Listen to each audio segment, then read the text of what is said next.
Hello students, as a part of engineering physics practical, let us conduct the experiment Fermi energy in metal. We consider the copper in the metal for the conduction of Fermi energy practical.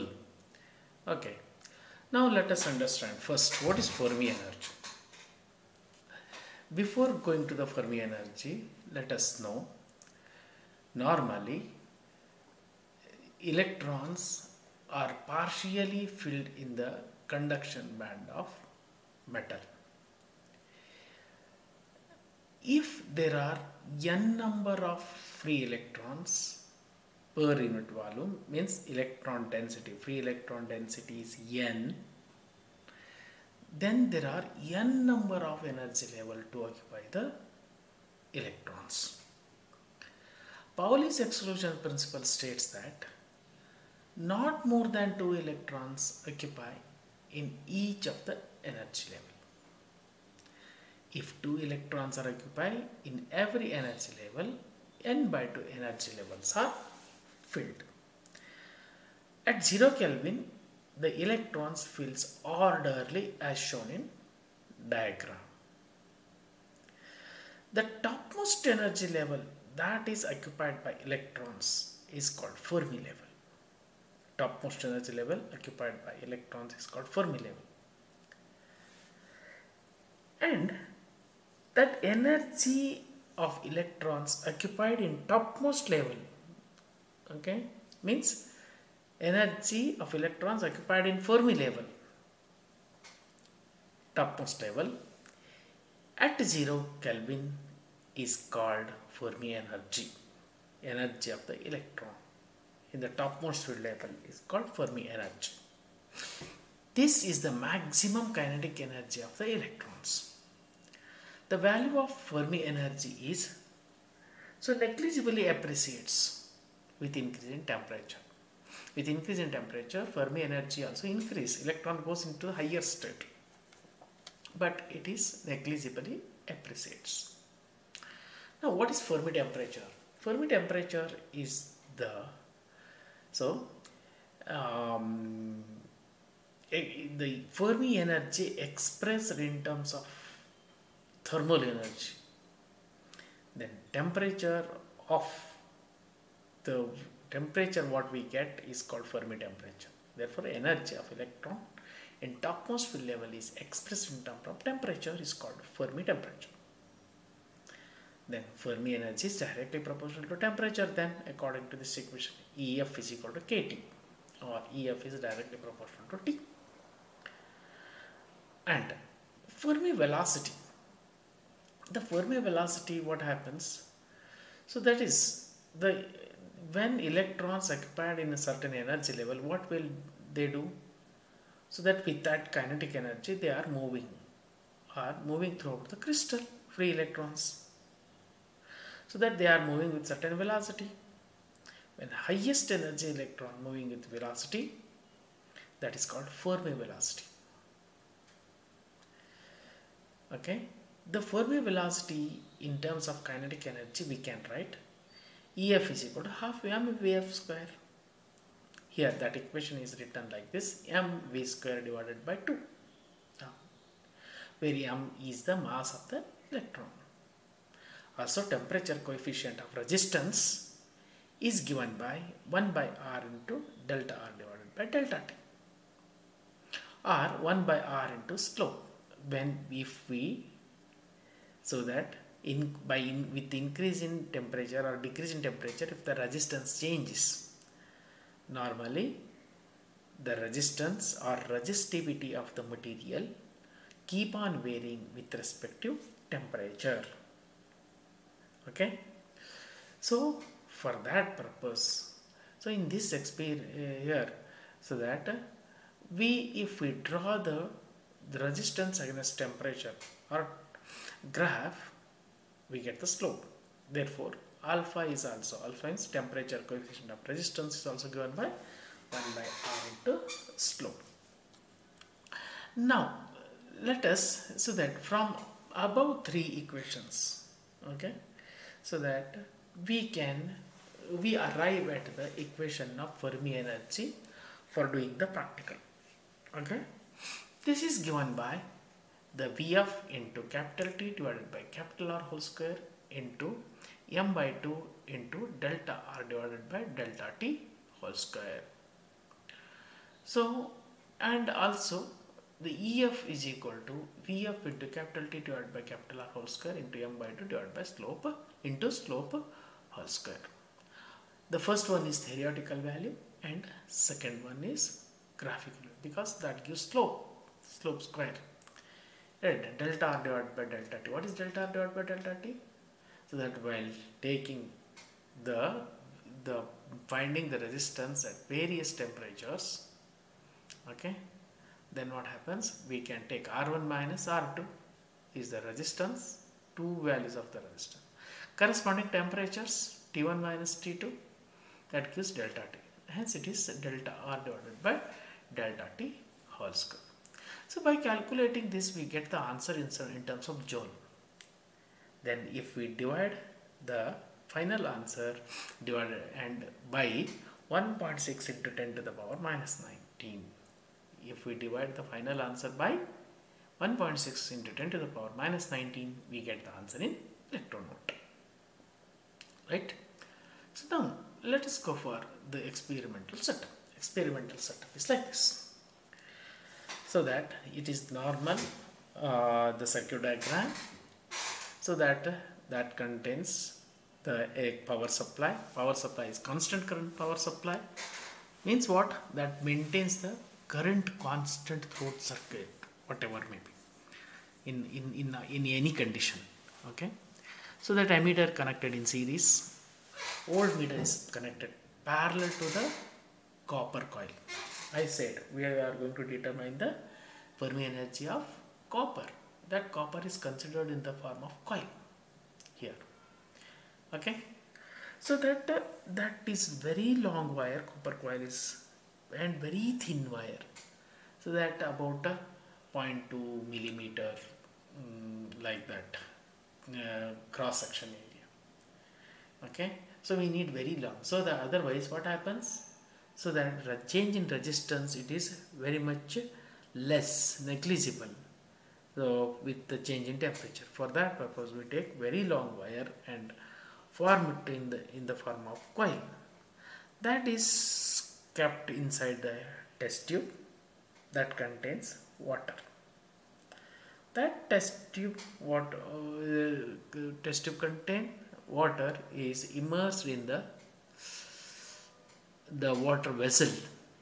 Okay, the vessel containing water again, and that is put on the hot plate. When hot plate is get heated, water in the vessel get heated. Okay, then water in the vessel get heated, water in the test tube get heated. That heat in the test tube water transfer to coil. Okay. So what happens when temperature increases? The coil temperature increases. So normally when temperature increases, as I said earlier, resistance of the coil increases. Why the resistance increases? Because flow of electron is the current. So, but increase in temperature, electrons start moving randomly. They are not moving in particular direction, in one direction. When they move randomly, current should decrease. But what happens? We use the constant current power supply here. The power supply maintains the constant current. So therefore, to keep the current constant, we again bring the electron in the proper direction. To bring the electron in proper direction, voltage should increase, potential difference across the coil should increase. Okay, when increases, again current come to the constant. So for that purpose, when temperature increases, coil resistance increases. When coil resistance increases, to maintain the constant, potential difference also increases. So like this it happens. This is the principle of conduction of experiment. So that same thing, the procedure is written.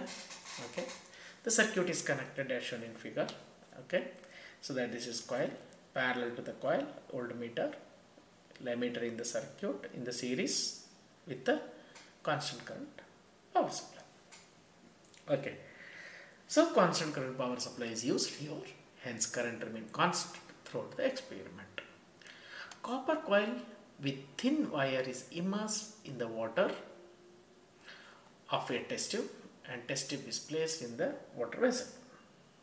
The water vessel is heated using hot plate that in turn heats the water in the test tube. When temperature of water reaches about 90 degrees centigrade or 363 Kelvin, okay, both are same, right? 90 degrees centigrade said in terms of Kelvin is 363. Switch off the hot plate. We have to switch off the hot plate and note down the ammeter and voltmeter reading. At 90 degrees centigrade, we have to note down the voltmeter and ammeter reading. Then what happens? Continue to take the similar readings at every 5 degree fall in temperature. At every 5 degree fall in temperature, down to room temperature. Up to that room temperature we have to take reading and tabulate the reading. You see below the table is given temperature in degree centigrade, temperature in Kelvin, voltage and current. For every 5 degrees in temperature we keep on taking the voltage and current. Then resistance is calculated at different temperatures, that is V by I ohm. After that we plot the graph temperature versus resistance. Okay, temperature versus resistance. That the graph obtained like this. We get the graph like this. So R along y-axis, temperature along x-axis. Okay. So we have to find slope AB by BC. Now let us check the instrumentation, okay, and sum the standard readings. Okay, so that here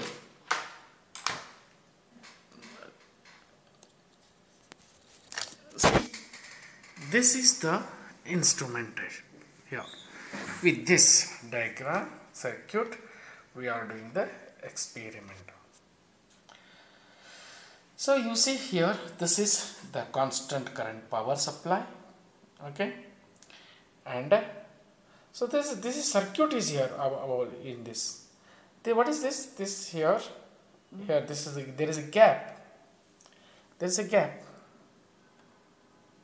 Okay, so that a wire is connected here to this gap. Okay, a wire is there. This is connected. Then after this you see this here, it is the ammeter. There is a gap here. Then at this gap we connect the ammeter. Where is ammeter? This is digital ammeter. You see, this is digital ammeter. And this ammeter is we bring to this place. So this is positive to positive we have to connect here, positive to positive. Yeah, you see, positive to positive and a negative to negative here. This is negative to, so negative here. Wire is connected. Then when we come across here, this place, voltmeter. So this is the wire, this continuous wire, it is continuous wire here. Then what we do, this is voltmeter, this is coil is connected through this here it goes coil. I will show this coil goes the across the coil, parallel to the coil, voltmeter is connected parallel to the coil. So voltmeter is digital voltmeter is at this place, positive of the voltmeter, you see, positive positive to positive. This is negative, negative. Yes, this is connected to negative the voltmeter. Okay. See, after this here, this is the coil. You see, coil. It goes like this here. See, this goes like this, and this is the coil. You see, coil is at this place. That is kept in the test tube. See, this is kept in the test tube. This is completely immersed inside the water. Okay. So that now this is water like this. Okay. Vessel, test tube, inside test tube again water. Up to this water is there. And it is. And this one is thermometer. So thermometer is what? For to measure the temperature. Now this is hot plate. I will put on the hot plate. So this is here. Then water start heating now. You should not put to 2000. So that here just for our reference I will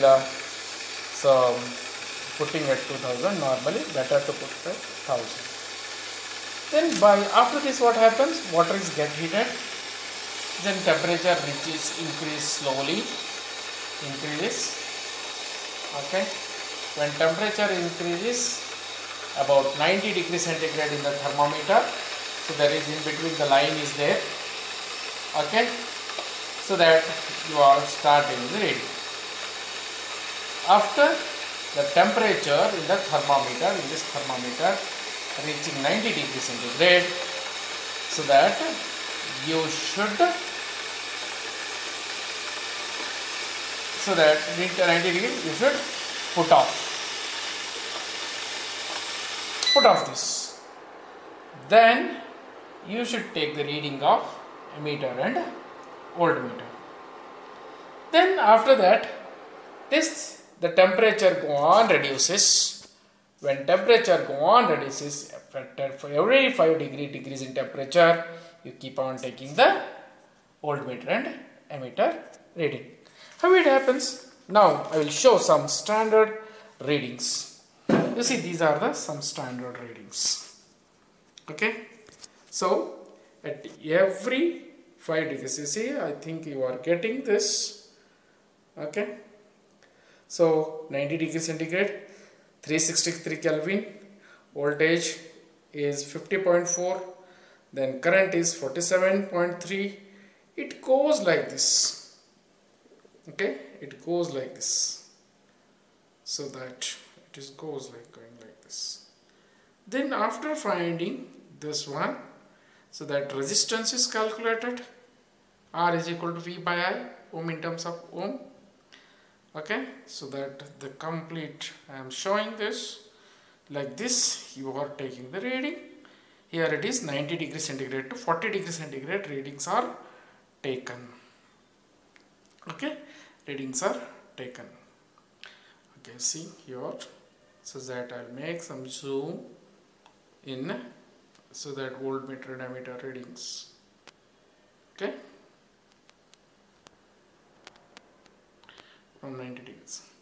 Then after calculating this, so that the graph is drawn here. This is the graph.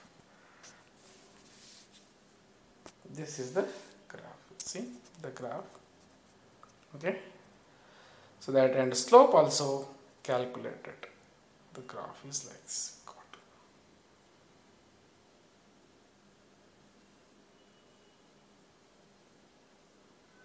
Okay. So that taking temperature along x-axis, resistance along y-axis. Okay. So like this. After that, we calculate the Fermi energy theoretically. You see, Fermi energy theoretically here. So that using the equation EF is equal to VF into T divided by R. Actually, she has written the equation wrong here. Vf into T divided by R whole square it is, remember, not Vf into T whole square, Vf into T divided by R whole square into m by 2 delta R divided by delta T whole square joule. So below she made correct, okay, she made correct, it is here substitution in case of substitution, okay. So that here delta R divided by delta T whole square, you see here 90 degree to 40 degree centigrade, okay. So that here then, so that here instead of here how to take R1 minus R2, I think she might have taken the readings 40 here because from 80 to 40, 80 minus 40 decide she did, R1 is the T1 minus T2. Corresponding resistance 80 minus 40, corresponding resistance also calculated. So that here for that purpose, so that it is 0.111 divided by 40 whole square, R1 minus R2, T1 minus T2, like that. Any two temperatures, any two resistances you have to take, no problem. Then what happens, she calculated the Fermi energy 7.34 electron volt. Then what happens after, now I will come to the graphical value. So that see, this is graphical value. So slope is calculated, slope is 3 into 10 to the power minus 3, okay. Then as shown, and Fermi energy is Vf into T divided by R whole square, m by 2 slope square, and everything is the substituted, then calculated is Fermi energy 7.35, okay. So that remember, copper standard value of Fermi energy of copper is 7 electron volt. This is good, the answer 7.35 electron, around 7 electron volts you should get, okay. Then also temperature coefficient of resistance is calculated using the equation slope divided by R. R1 is means first R, any one R you can consider, no problem, because R will not appreciate too much. So for that purpose you can take any R, that is reading will be not, the alpha will be not differ so much, okay. So but it is, she has, in this experiment the student has considered it is first R1, hence this is written R1, okay. So the answer gives this much here, 3.2 into 10 to the power minus 3, okay. Like this you have to perform the experiment, okay. So that this is, okay, again I am showing this is the setup, okay. I think hope you all understand the how to do the experiment, the Fermi energy of copper, okay. All the best.